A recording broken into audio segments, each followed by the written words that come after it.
federal government has been shut down, as we've been talking about, for nearly a month with no end in sight. Republicans right now pressuring Senate Democrats to vote to fund the government without adding new spending.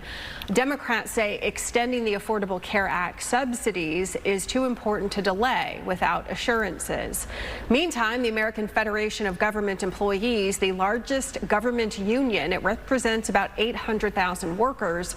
They're calling for the sides to pass it, saying that the other issues, they can be sorted out once the people get paid.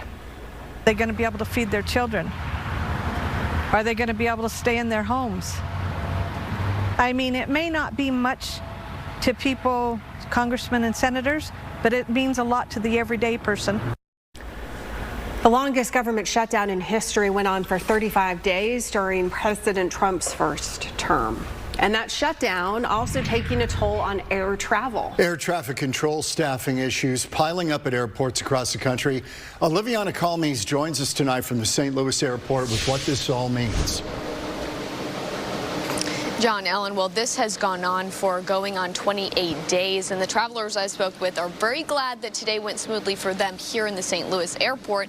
But U.S. Secretary of Transportation Sean Duffy does say that air traffic controllers are, quote, wearing thin. On Saturday alone, he says 22 locations had staffing shortages. And this comes now, tomorrow would have been the first full paycheck that these government workers would have been getting on day 28 of the shutdown. So they'll miss that first full paycheck. Duffy predicting travelers will see more flight delays and says this is a big stressor on these families, air traffic controllers' families. Meanwhile, TSA agents also continue to work without pay. A spokesperson said today in part, the longer the shutdown goes on, the more severe the impact on our TSA workforce who have expenses they must pay for, making it harder to show up for work when not being paid.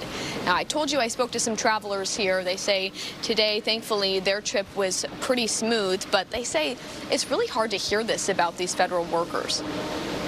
I think it's pretty crazy. Obviously, if you're like just a dude that happens to work for the government trying to provide for his kids and not getting paid, that's going to be pretty stressful. I could only imagine.